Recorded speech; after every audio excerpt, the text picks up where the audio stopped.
Maka kemuliaan itu semua ada pada takwa. Maka hadis yang sedang kita bahas, ketika itu sahabat Nabi bertanya kepada Rasulullah Shallallahu Alaihi Wasallam, "Man akramun nas?" Ya Rasulullah, man akramun nas? Siapa manusia yang paling mulia?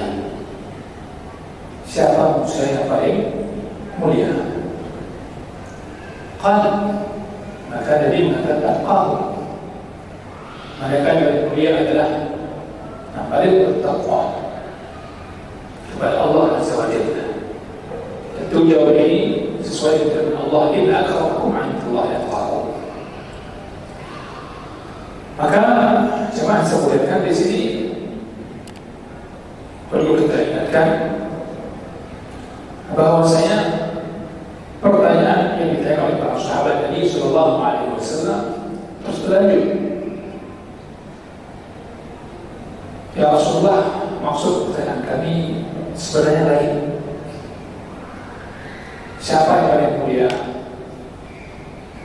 Nabi mengatakan, Yusuf, seorang Nabi Yusuf, anaknya Nabi Allah, ia Nabi jujur Nabi, dan beliau Nabi itu siapa paling mulia?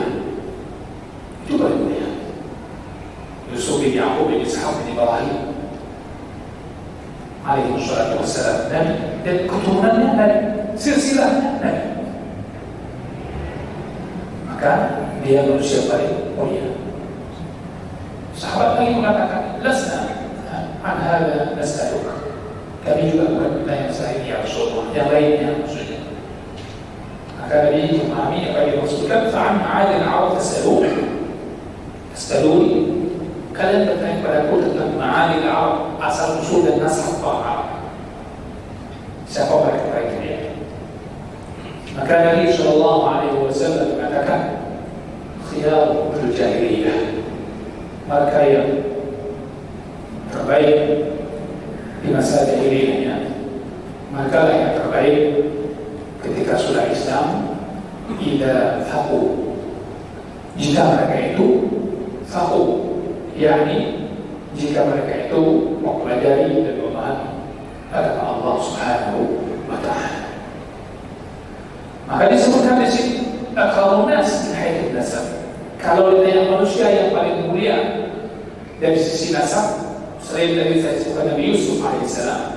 Kalau masyarakat umat Nabi Muhammad sallallahu alaihi wasallam di kalangan jahiliyah, maka yang terbaik di kalangan mereka usul nasab mereka secara di masa jahiliyah. Dan ketika masuk Islam mereka juga terbaik. Ini dengan syarat. Syaratnya apa? Faqih. Baik tafaqquh, mempelajari agama Allah, mempelajari agamanya, memahami agamanya. Itu syaratnya. Maka sebagai contoh kita perhatikan Banu Hashim. Banu Hashim. Maka orang Arab sekarang dari Banu Hashim, bahkan bisa diangkat namanya mereka Al-Hashimi, suka cucu. Al-Hashimi dari keturunan Bani Hashim. Maka keluarga Al-Bait Nabi Sallallahu Alaihi Wasallam. Mereka dikatakan khiyar Quraisy. Mereka adalah orang terbaik di kalangan orang Quraisy. Maka mereka menjadi orang terbaik dalam Islam jika syaratnya ada. Mereka memahami agama Allah Subhanahu wa Ta'ala, wa yata'allamu min dinillah. Mereka mempelajari agama Allah Subhanahu wa Ta'ala. Maka jika sebelumnya maka di masa jahiliyah walaupun keturunan terpandang, namun tidak ada agama yang dibawa oleh Nabi kepada mereka, maka tidak akan jadi yang terbaik. Fa'innahu laysu akram khalqi 'inda Allah. Kalau tidak ada faqih. Maka dari hadis ini para ulama mengatakan bahwasanya manusia ini, seseorang itu pada kalanya dia dimuliakan, dimuliakan karena nasabnya. Ya, ada kalanya manusia itu yusharraf binasabi, dia itu dimuliakan, dianggap mulia dengan nasabnya. Dan itu ada dimuliakan dengan nasabnya. Ya. Tapi syarat tadi mulia dengan nasab mesti ada pemahaman agama. Saya teringat salah seorang guru saya di Jakarta, beliau menceritakan sebuah pengalaman. Waktu itu beliau memang tidak percaya. Seseorang datang ke rumah beliau dan tiba-tiba datang mengatakan, Ustaz, saya ingin belajar baca Al-Quran. Ini orang datang berjumpa bersorban dan dia mengatakan dari keluarga Al-Bait. Beliau mengatakan, udahlah, Habib jangan lucu, janganlah canda sama saya. Enggak, Ustaz, serius. Saya ini yang tidak pernah bilang saya belum bisa baca Quran, saya ingin belajar baca Quran. Tolong bantu saya belajar. Subhanallah. Tidak ada yang terlambat. Namun, ini saya katakan, kalau orang akan semangat belajar agama, walaupun dia dari keturunan mulia yang dia pahami dan dia tahu dari keturunan silsilah, dia bisa merasakan tidak ada nilai kalau dia tidak memahami agama. Saya cerita ini langsung guru saya ceritakan, karena waktu itu tak butuh malam, saya datang ke rumah imam, saya baru saja datang tahu, saya nggak percaya saya. Namun akhirnya diterima dan diajarkan ngaji. Hadirin saya muliakan, wala syakka anna nasab al-athar, sudah lama pasti nasab itu pasti memiliki pengaruh. Nasab itu memiliki pengaruh, turunan itu memiliki pengaruh. Maka Banu Hashim merupakan manusia yang paling mulia nasabnya. Banu Hashim. ولهذا كان بنو هاشم أطيب الناس وأشرفهم نسبا. Kalau kita lihat lagi di sana ada Nabi Sallallahu Alaihi Wasallam. Di keturunan Bani Hashim ada Rasulullah Sallallahu Alaihi Wasallam. Yang mana beliau sudah tentu manusia yang paling mulia, makhluk yang paling mulia, yang Allah menjadikannya sebagai Rasul, dan Allah paling tahu di mana ditempatkannya tugas Rasul dan seorang Rasulnya. Allahu a'lam haitsu yaj'alu risalatahu. Maka Nabi itu dari keturunan mulia, dari kaum manusia yang paling mulia. Dan Nabi Sallallahu Alaihi Wasallam merupakan manusia yang paling bertakwa. Atqahum lillah. Dan Nabi mengatakan itu dalam hadis, aku adalah merupakan orang paling bertakwa yang kalian kepada Allah Subhanahu wa Ta'ala. Maka kalau ingin contoh ketakwaan manusia tidak lain kecuali ketakwaan Rasul Sallallahu Alaihi Wasallam. Dan kita akan mengenal ketakwaan Rasul itu dengan mempelajari Al-Quran dan Sunnah Nabi Sallallahu Alaihi Wasallam. Kita akan lihat, akan nampak itu.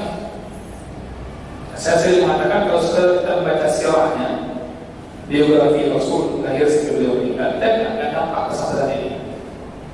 Maka para ulama mengatakan, ketika kita berbicara hadis Nabi Sallallahu Alaihi Wasallam, sebenarnya kita sedang berbicara Rasul Sallallahu Alaihi Wasallam. Ingin lihat Al-Quran itu ingin mengenal Rasul Sallallahu Alaihi Wasallam lebih dalam. Maka itu ada riwayat dikatakan, kamu ingin tahu Rasul, kamu ada baca Quran tak? Dan yang tidak Rasul, lihat Al-Quran. Bagaimana Rasul Sallallahu Alaihi Wasallam?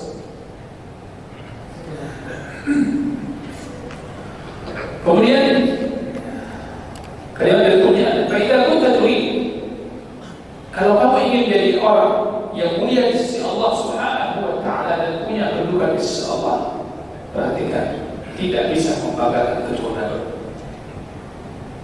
Ingin menjadi keturunan, ingin menjadi orang mulia di sisi Allah Subhanahu wa Ta'ala, tidak bisa membanggakan keturunan. Itu kelebihan. Akan tapi ketika Allah sudah berikan kita keturunan yang mulia, keturunan yang terpandang, maka jadikanlah keturunan itu terisi dengan ketakwaan kita kepada Allah Subhanahu wa Ta'ala. Maka makin tinggi ketakwaan seorang hamba kepada Allah, maka makin mulia dia. Nah, ketakwaan seorang bisa bertingkat-tingkat. Makin tinggi ketakwaan dia, makin mulia. Makin tinggi, makin mulia. Nah, jadi ini bukan apa masalahnya. Orang bertakwa di dunia kadang dihina. Kita bukan punya bertakwa. Balik pun bukan kali hina. Bukan. Boleh. Boleh tidak ada babi-babi boleh ke. Dah, apa saja. Jadi begitu. Maka Allah Subhanahu wa Ta'ala memberikan contoh orang bertakwa yang paling bertakwa, orang yang paling sabar. Dengan siapa? Ulul azmi minal rusul. Para rasul ulul azmi antara Rasul sallallahu alaihi wasallam. Rasul sallallahu alaihi wasallam, maka kehidupan Rasul kita ada seperti apa? Hinaan, cobaan, ancaman, intimidasi, bahkan sampai berdarah. Terus. Dan bahkan yang pertama dihadapi siapa? Pembesar-pembesar kaum. Siapa yang dihadapi pada Nabi Ibrahim? Siapa yang dihadapi pada Nabi Musa? Siapa yang dihadapi siapa yang dihadapi pada Nabi Muhammad sallallahu alaihi wasallam? Maka jalan orang bertakwa itu jalan yang berduri namun dilalui dengan hati-hati. Jalan orang bertakwa itu jalan yang penuh dengan duri, namun dilewati dengan hati-hati. Hadirin yang saya muliakan, maka menjadi doa kita agar Allah Subhanahu wa Ta'ala menjadikan kita menjadi hamba-hamba yang bertakwa. Nasallallahu Ta'ala an yaj'alana minal muttaqin. Kita mohon pada Allah agar Allah menjadikan kita hamba-hamba yang bertakwa. Hadirin, maka di hadis berikutnya yang kita akan masuki sekarang itu berbicara bagaimana orang bertakwa menyikapi dunia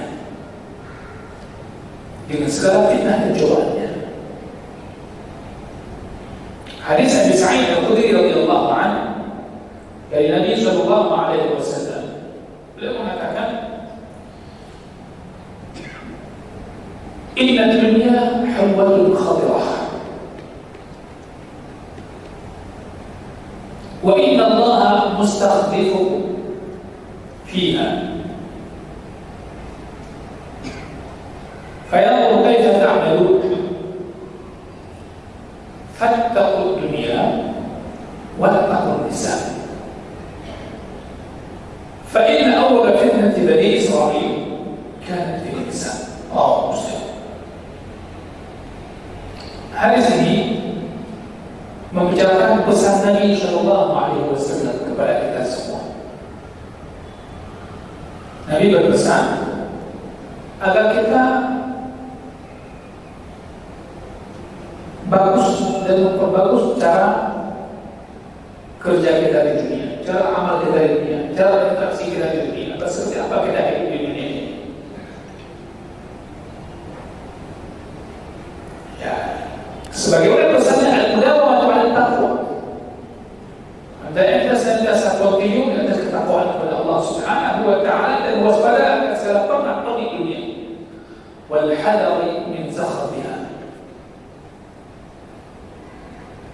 Walhadari min fitnati nisa, waspada terhadap fitnahnya wanita. Karena itu fitnah yang pertama yang terjadi pada Bani Israel, yaitu sebabnya wanita. Ada perhatikan sejumlah tokoh-tokoh agama yang difitnah, selalu yang coba ingin dijatuhkan pertama keterkaitannya dengan perempuan. Cara yang begitu akhirnya tidak terbukti. Mereka gampang minta maaf, gampang, dan akhirnya gampang. Perhatikan, boleh dimanapun godaan itu nggak terbukti, minta maaf. Khilaf katanya, khilaf. Jadi dalam bahasa Arab itu ada namanya khati, ada namanya mukhti.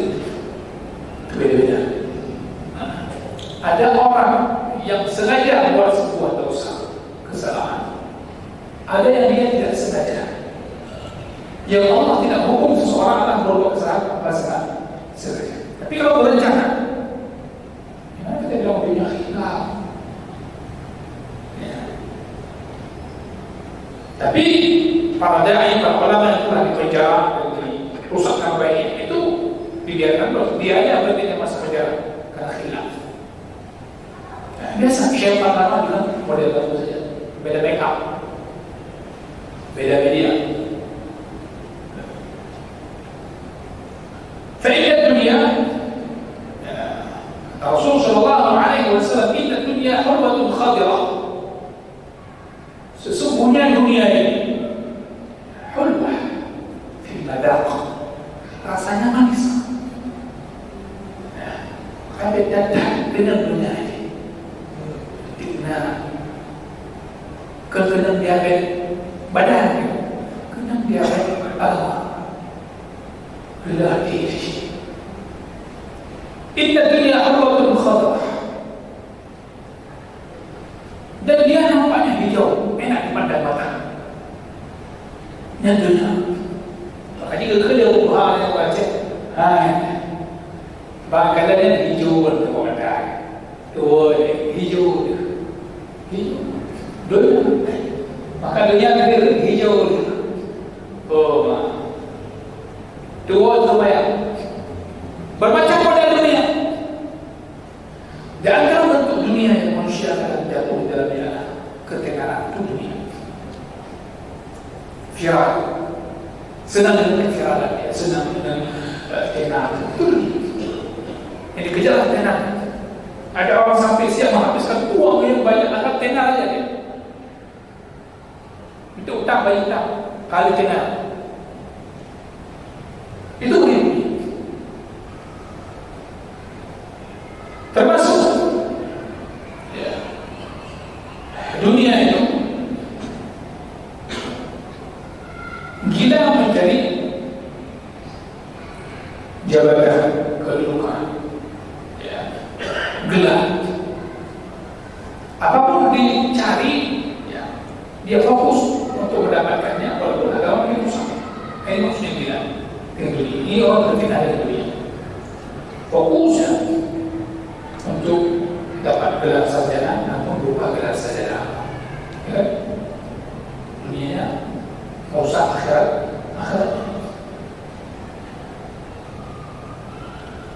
Ini contoh. Maka kelihatannya dan rasanya manis, kelihatannya enak. Sehingga mata memandang. Ketika mendapat sesuatu yang terlihat dan indah, langsung itu terpikat. Hati ikut. Mata yang melihat, hati mengikuti bagaimana dunia tersebut. Maka jika berkumpul tuntutan mata yang dicari oleh mata dan hati sekaligus jiwa, maka inilah yang akhirnya membuat manusia jatuh dalam fitnah dunia.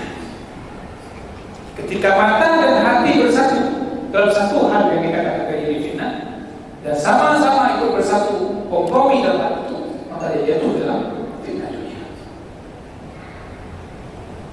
Kadang orang ketika melihatnya memang agak, kalau dunia tertarik, tapi hatinya dia melihat ada hati ada takwa. dunia itu tadi merindu sehingga dia tak bisa terjuna. Hadirin sekalian, maka di sini jadi pelajaran bagi kita. Pada kalimat hadis berikutnya kita akan bahas panjang bahasanya. Bagaimana jadinya kita di dunia ini, apa yang Allah maksudkan? Inna Allah Ta'ala mustakhlifukum fiha fayanzuru kaifa ta'malun.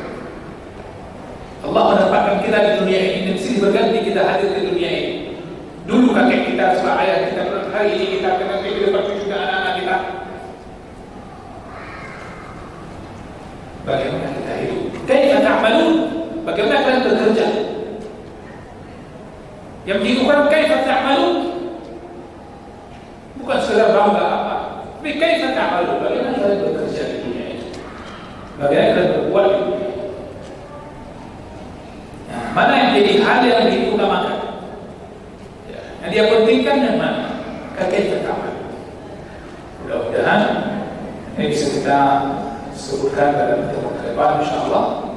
Kemudian ada kalimat fattaqud dunya wattaqun nisa. Wallahu ta'ala alam. Semoga Allah diberi kita rezeki di dunia ini, dan makin hari ya tentu fitnahnya itu makin kacau. Namun yang bisa bertahan hanya satu, ketakwaan yang ada di kita.